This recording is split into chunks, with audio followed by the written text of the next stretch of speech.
This is Dylan FM, the podcast that goes deep into the work and world of Bob Dylan. If you love Dylan, you're in the right place. With your host, Craig Danieloff.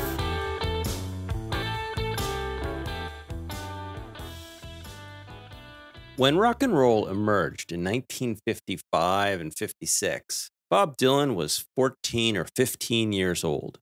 His birth was perfectly timed to get the full force of Chuck Berry and Elvis Presley and Buddy Holly. Who better than a teenager to take notice, to be influenced, and to have the time and energy to really listen and learn? In today's episode, we dive into exactly what Bob Dylan likely heard and how it appears to have showed up in his later work. We're discussing Bob Dylan and rock music, continuing our walk through one of the most celebrated of all Bob Dylan books, Song and Dance Man, with its author, Michael Gray. Today, we're looking at Chapter 3, which is called Bob Dylan and Rock Music. In earlier episodes, we discussed Chapters 1 and 2 and learned how Dylan learned from and used folk music and then the world of literature. In each, we've been shown clearly how Bob was influenced by whom and what he did with what he read and heard. And today, we'll learn those same lessons about how a young Robert Zimmerman took what he heard on his AM radio in Hibbing, Minnesota, and used it to become the force we know as Bob Dylan. One small example. Did you know that the way Bob stretches and bends words to make rhymes that would otherwise not be there was a technique that he first heard from Fats Domino? I didn't, but Michael walks us through the history of popular music at the time in a way that tells us what is, I think, an interesting news story about the formative years of Bob Dylan. As you move through this episode, we'll hear excerpts from the book, often talking about the specific characteristics, styles, and skills of some of those early rock and roll innovators. And then we'll talk about how those examples resonated or were later applied by Dylan. Our guest reader for this episode is Minnesota musician, author, and broadcaster Paul Metsa. Paul has his own book about the recording of Blood on the Tracks coming out later this year, and you can find links to his work and more about him in the show notes. Chapter 3 and our conversation today ends with a discussion of how Bob Dylan contended with and reacted to and managed the process of being a rock star. Like everything else he did, as you'll hear, he took the smarter and road less traveled. The book we're discussing, Song and Dance Man, The Art of Bob Dylan, was first published 50 years ago. It was revised several times over the years and grew to over 900 pages. And it's just been put back in print. You can order Volume 1 of the 50th anniversary series at Amazon in paperback or on Kindle. Convenient links are in the show notes. Now, here's our discussion of Chapter 3 from Volume 1 of Song and Dance Man.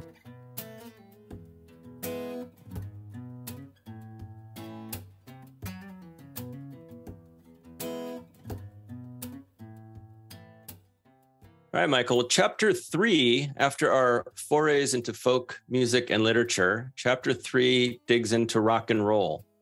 The chapter starts with a bit of a history of rock and roll, and I think you're making a point about the world Dylan grew up in and the things he might have heard and so forth. Why don't you share with us a little summary, if you will, about that? Rock and roll, I think, came to mean something different to us all, maybe, than you're implying it meant, at that moment in time. Well, I think when Bob Dylan first heard rock and roll, it would have been in 1955 or 6. I mean, that's when it arrived. I mean, we know now that Elvis recorded "That's All Right" in July '54, and that Little Richard recorded "Tutti Frutti" in '55. But for most people, it certainly didn't arrive till 55. And I'm not sure that Elvis's "That's All Right" could really be called rock and roll anyway. I mean, no one knew what to call it at the time. This is one of the great things then, that no one went into a studio, well, certainly no one young, went into a studio saying, I want to make, a radio smash or an adult-oriented rock sound. There were none of those categories, There was kind of easy listening, light entertainment, horrible stuff, crooners and all that lightweight jazz and so on. But anything that anyone young and in the sort of generation of Elvis and Little Richard and Chuck Berry and Buddy Holly, anything they were doing, who knew what to call it? You know, there's an interview where Elvis is asked if what do you call that stuff? Is it bebop? Bebop. And Elvis says, well, I guess, you know, nobody knew. In other words, the whole thing was completely wide open.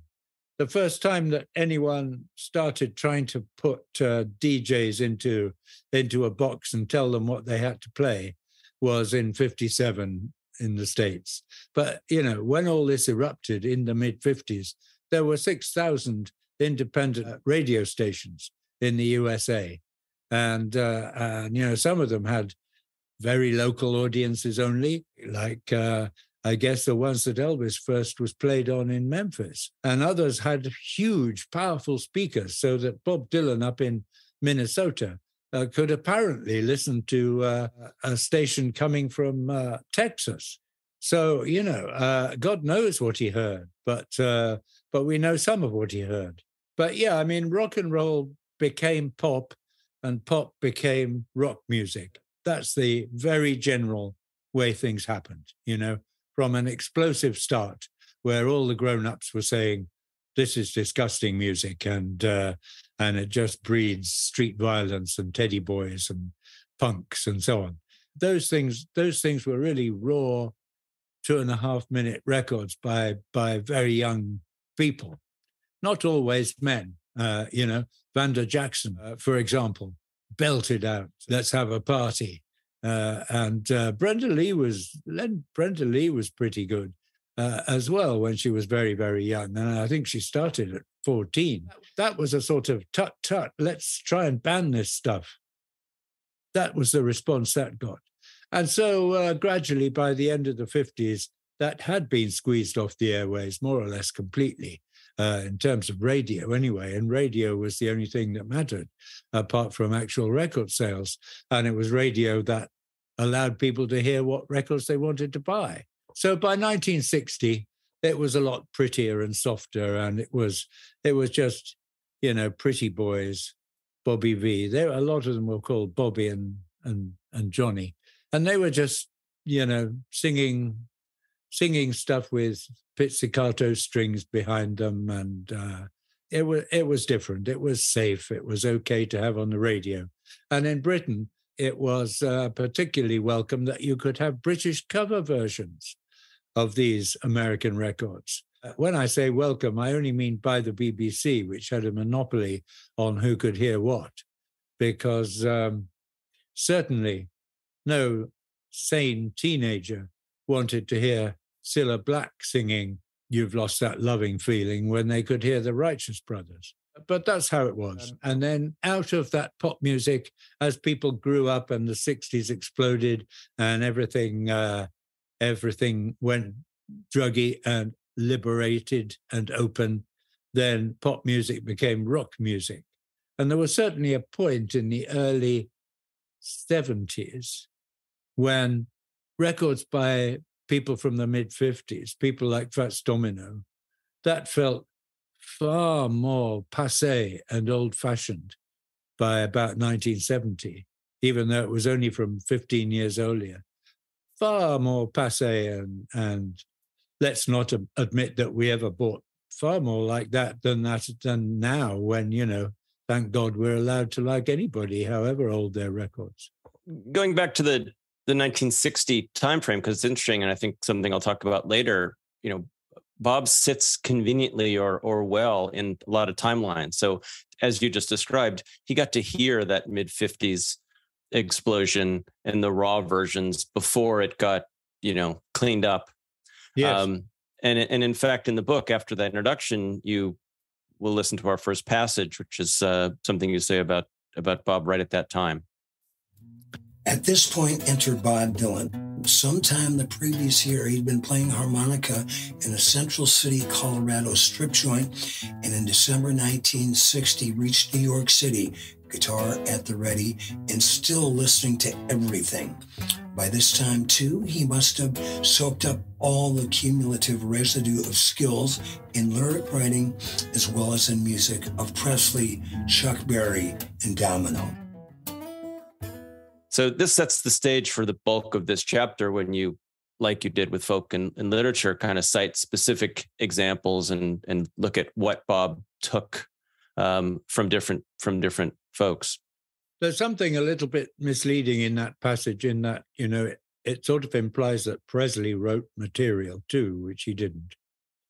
But that aside, it seemed to me, the thing is, a lot of this chapter is inspired by my own remembering how it felt to be 13 or 15 and latching onto all this stuff, There's quite a few paragraphs in this where I talk about feeling loyalty towards people, feeling protective towards these young rock and rollers. And, obviously that's an attitude that you grow out of. You replace it with a more mature appreciation of their work. But it was certainly there, in the same way at that point, I absolutely loved Fats Domino, for example. And one of the things I really loved about him was the way he pronounced things and could rhyme things. He rhymes the word man with the word ashamed, for example, in one of his songs. Now, obviously, he has a very New Orleans accent, and I didn't know much about different regional American accents at the time. But certainly, there was something particularly rock and roll, something particularly young and modern about the way that these people messed about with the English language in their pronunciation and in their rhyming. Like that Buddy Holly bit about somebody wants you to do the car. Somebody else says, what do you want it for? It's something that the older records didn't do, People before rock and roll, vocalists were supposed to sing as clearly as possible and to enunciate precisely, and that's one of the things that makes most of them sound laughable now, because it's so formal.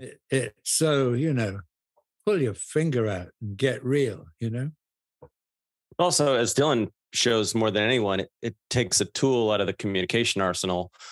It makes it neutral all the time. Yes, that's a really nice phrase, actually, that you've used there. It does take a tool out of the arsenal, and it's one of the tools that Bob Dylan has pioneered more than anyone. But what I'm saying here is that it wasn't just people like me who relished the way Fats Domino or Little Richard or any of these people pronounced things and rhymed things, but I'm quite sure Bob Dylan, young Bob Dylan up in Minnesota, must have loved that too, because, for him as well, all ears, it was part of the antidote to school. It was part of the antidote to, the locked-in traditional family that he was part of too. Yeah, well, let's listen to a section of the book of this chapter, Chapter 3, where you specifically talk about Fats Domino and what Bob might have taken from him. What Dylan did gain from the years up to 59 were lessons learned from Fats Domino and Chuck Berry, Elvis Presley and Buddy Holly, relatively specific things from highly distinctive artists. Fats Domino taught white pop fans about idiosyncratic flexibility in lyrics, particularly in rhymes, through odd emphasis, a Dylan trick, and odd pronunciation. In Domino's good-hearted man, he manages by his accent and his disregard for consonants to make the word man rhyme with shame. No mean feat.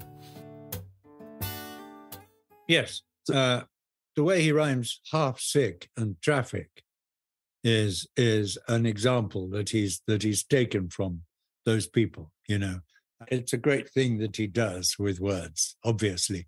People talk so predominantly about the words he uses.